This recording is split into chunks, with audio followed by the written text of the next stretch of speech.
Risings, kings and queens. Shalom, shalom to my Hebrew brothers and sisters. What's going on? Let's move this back a little bit, please. What's going on, y'all? What's it looking like? Great morning, great morning, great morning. A well-centered morning, I would say that. After a week full of blessings, and we're gonna dive in.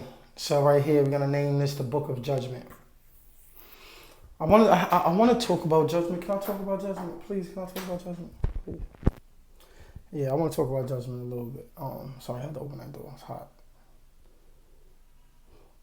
So after a very heated, intense conversation with my stepmom, I was able to bring y'all this video. So,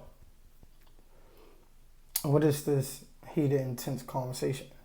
Okay. So a few days ago, I wanted to do something. I wanted to do something that would change the image of everyday society,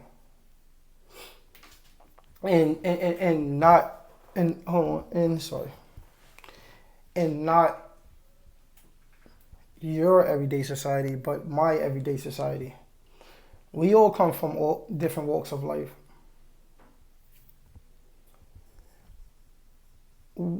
Yes, we all come from different walks of life, and so that means our societies can be different. So my society is the society of the drug dealer, of the gangbanger, of the prostitute, of the hard-working lady and the hard-working man, the broken family.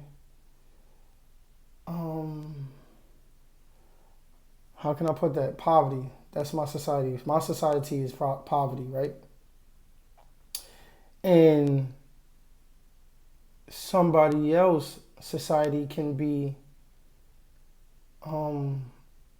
rich, can be a rich society, you know? And that means a lot. That means a lot in why God say do not judge. Meaning, if I come from this society and you come from that society, you're not going to understand my actions. And I might not understand your actions, but God is very clear that it is not for me to judge your actions. It is not for you to judge my actions. Only God can judge to know what's right and what is not right, because only God knows our heart. So I want to let y'all know what judging do. When you judge somebody, right? When you judge somebody, you do not have an accurate opinion of them. You're going off of your own perception. And to go off of your own perception about another person, chemical and DNA buildup of how they are, that's a sin. Because you're saying you're God. Because only God could judge. So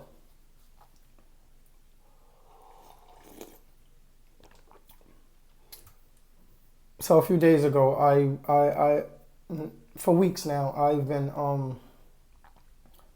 asking God that I wanted to give back. During COVID, I wanted to do like a food give out or something like that, like a food bank and stuff like that, and I wasn't able to do it during like the height of COVID, and but I can tell y'all what I did see. Out here in New York in Manhattan, if you walk down 8th Avenue, and this happened ever since COVID, and I know because I be in Manhattan a lot. I just started seeing like too many homeless people in Manhattan, like too many. And I'm like, yo, I'm gonna help them. If I can do anything to help these people, I would like to do it. And so I brought it up with a friend or two. Hey, we should just spend some money and go feed them. And my partner, she was down with it at the time. She was down with it. She's still down with it, I believe. But we've been going through some things. So when God blessed me, I was able to go buy things and go feed them, and I did it. I did it through God. God allowed me to do it, right? And I knew this was the connection. I knew this was already established between me and God. And I didn't go live on social media, but I did film some of the encounters, some of the interactions from that day. And I posted it on Facebook, and I received a lot of blessings and saying that I was in the right path and that they seemed to change in me. And did I do it for that? No. I actually did it because myself, I wanted to do something for them people. And instantly, right? When you're a spiritual being, you understand energy. So that meaning, if I text you something, it depends on the time length, the response, the way you word things. I can tell your face expression, I can tell how you feel and all that. I don't know how, but this is, something that my higher self has taught me. So I instantly seen who had a problem with what I did.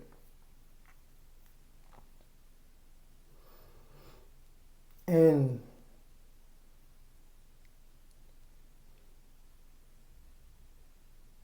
if you have a loved one who is making a transition in their life, the most we can do is support if it's coming out, if it's in a positive way. So support. And I don't even think I was looking for support because God is the only support I need. But these people judge me, and in that seed of judgment could have made me give up on my dream that I'm building with God. It could have made my dreams die. Whatever mission God is fulfilling through me by judging what I did could have killed that mission for me. And that is a sin that is great to God. So it's very important that we do not judge, because we all come from different walks of life. We all been through different obstacles and battles, some greater, some lesser. But if I understand the Bible enough, then I understand that God put us through our own obstacles so we can become who He needs us to be. People judge me because I have a strong voice. I have a strong demeanor. Some take it as arrogant. Some take it as rude, being rude. I'll be the first one to say I don't mean to be rude or arrogant, or if that's how I come off, but I promise that is not the way I see it in my brain. I am happy, I am joyful that God is working with me, and sometimes I can't contain that happiness and it spills out of me. But don't judge that. Look at that and say God is doing something for that person. Simple as that. So be careful about judging,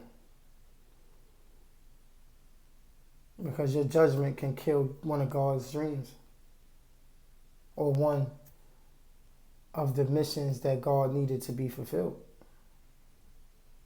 And that's sin.